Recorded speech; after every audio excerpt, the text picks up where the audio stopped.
মহারাজ আমায় অনেক কষ্ট দিয়েছে, অনেক অপমান করেছে। এবার সবকিছুর বদলা নেব আমি।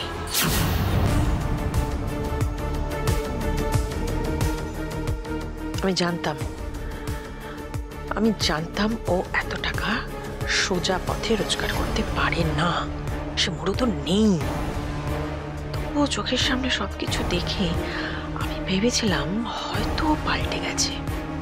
এক মুহূর্তের জন্য হলেও মনে করেছিলাম আমি ওর সাথে আমার সম্পর্কটা এবার বদলে নেব। হ্যাঁ, বদলে নেব। এবার আমি আমার মতো করে বদলাবো। ওই বেঈমান শয়তান ছেলেকে আমি এবার শায়েস্তা করব। দুষ্টু গরুর চেয়ে আমার শূন্য গোয়াল ভালো।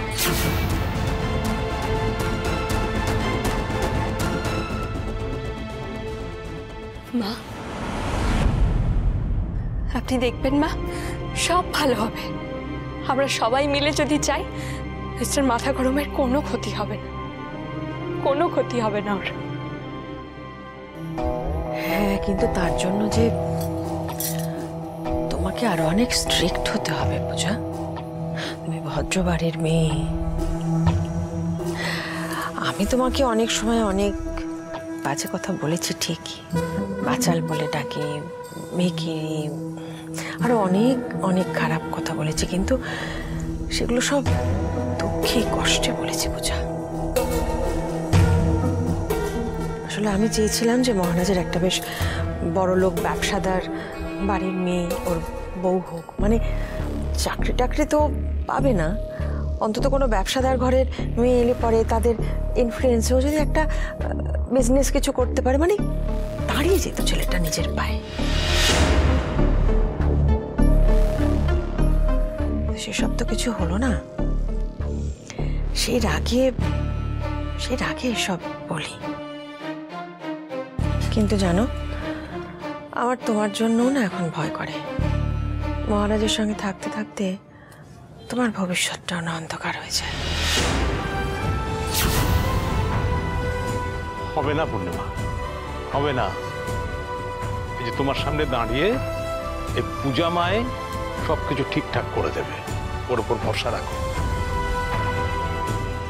মহারাজের জীবনকে যদি কেউ ঠিক করতে পারে, আমার এই পূজা মাই ঠিক করবে, তুমি দেখে নিও।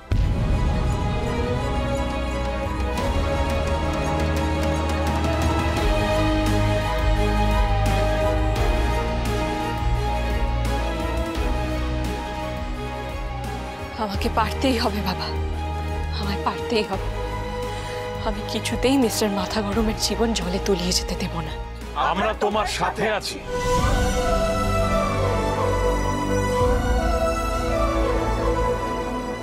মহারাজের জীবন তুমি ঠিক করতে পারবে না বাচাল মেয়ে। তোমার মতন বৌমা আর মহারাজের মতন ছেলের জন্য কুমাতাই প্রয়োজন। আর আমি কতটা কো হতে পারি এবার দেখাবো তোমাদের।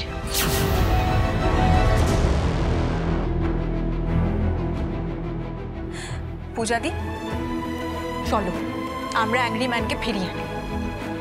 হ্যাঁ ছিয়া, তোমার অ্যাংরি ম্যানকে ফিরিয়ে আনার ব্যবস্থা আমি করছি।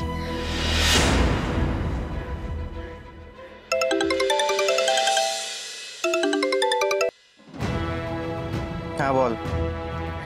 হ্যালো আবির, তুই স্পিকারে আছিস? আমি নিউজ দেখেছি পূজা। নিউজে দেখাচ্ছে? সোশ্যাল মিডিয়াতে দেখলাম মহারাজ বাদশাহ এন্ড হিডেন বক্সিং। আবির, তুই প্লিজ মিস্টার মাথা গরমকে বাঁচা, প্লিজ। পূজা, যেখানে আমি কাঠখড় পোড়াচ্ছি যাতে মহারাজ সমাজে মাথা উঁচু করে বাঁচতে পারে, সেখানেও নিজের জন্য নিজে বিপদ ডেকে আনছে। তুই বিশ্বাস কর আবির, এবার আমি খুব স্ট্রিক্ট হব। তুই আবার অন্য রূপ দেখবি, কিন্তু তুই প্লিজ কিছু একটা কর আবির, প্লিজ। তুই বৃথা চেষ্টা করছিস না তো পূজা? ওই যে কি জানো প্রবাদটা, উলু বনে মুক্ত ছড়ানো। না না না, আমার এবারে আর কোনো চেষ্টা বিফলে যাবে না। আবির, আমি কাকু বলছি, কাকু। হ্যাঁ দেখো, যতই হোক মহারাজ তো আমার ছেলে, পূজার বর। তুমি কি আমাদের একটু সাহায্য করবে আবির? কাকু এভাবে বলবেন না প্লিজ। কাকু, আমি মহারাজের পুরনো কেসটা নিয়ে যেভাবে কাজ করছি, এই কেসটা নিয়ে সেভাবেই কাজ করব। ঠিক আছে ঠিক আছে ঠিক আছে। আপনি একদম চিন্তা করবেন না কাকু, মহারাজকে বের করে আনার জন্য আমি আপ্রাণ চেষ্টা করব। আবির, আবির বলছি মিস্টার মাথা গরমের কি 10 বছরের জেল হবে রে? আমাকে আগে কেসটা বুঝে নিতে দে পূজা, তারপর বলি। হ্যাঁ ঠিক আছে আবির, রাখো এখন। হ্যাঁ রাখো রাখো। ঠিক আছে, রাখ।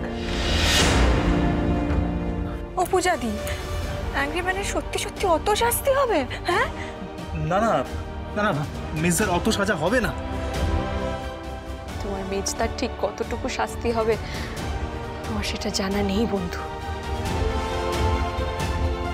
তবে ও বাড়ি ফিরলে ওকে আমার কাছে শাস্তি পেতে হবে, দেখতেই হবে।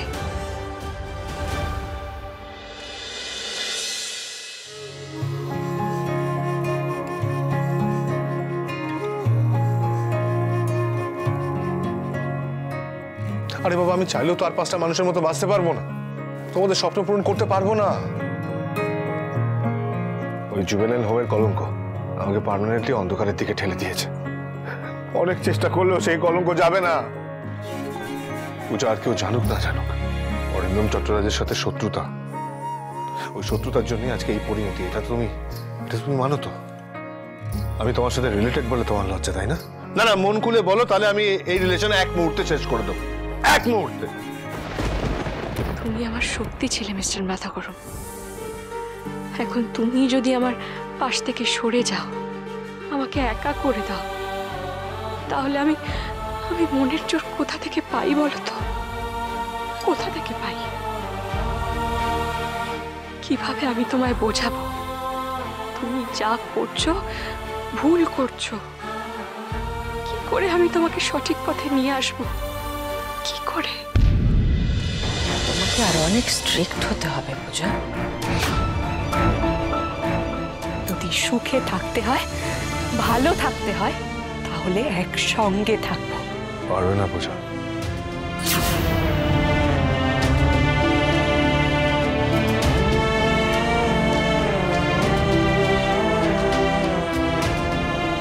তাহলে কি এবার আমাকেই রাশ ধরতে হবে? তোমার স্বার্থে আমাকে আরো কঠোর হতে হবে? হ্যাঁ হবে।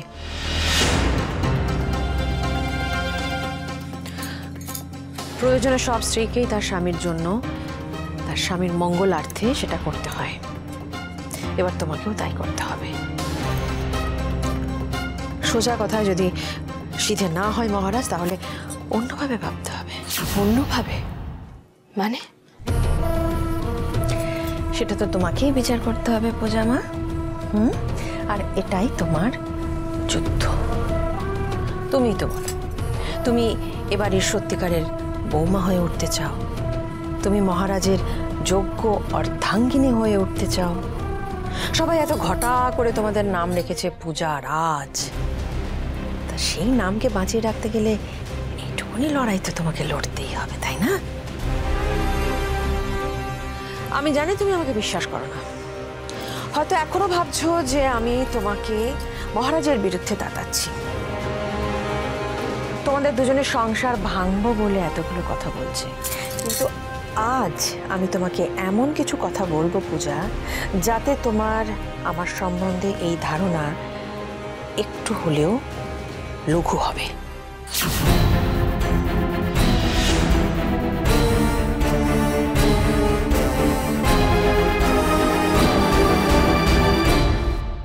কি চাও তুমি? টাকা তো আমার গ্যাং জয়েন করে নাও, এরকম অনেক অনেক টাকা তুমি পাবে। আমি আপনার দেওয়া অফার অ্যাকসেপ্ট করছি। ডিল? ডিল। তুমি আর কিচ্ছু করবে না। আমি এখানে থাকা প্রত্যেকটা মানুষের জীবন শুধরে দেবো, আর আমি নিজে দায়িত্ব নিয়ে আমি তোমার দোকান ঠিক করে দেবো। দাঁড়াও, আমার দোকানে তুমি হাত দেবে না মিস্টার মাথা। তুমি যদি ভয়ঙ্কর হও, তাহলে আমিও এবার দ্বিগুণ ভয়ঙ্কর হব মিস্টার মাথা গরম। তার ফল তুমি জানো না। দেখা যাক এই গৃহযুদ্ধ যেতে পূজা।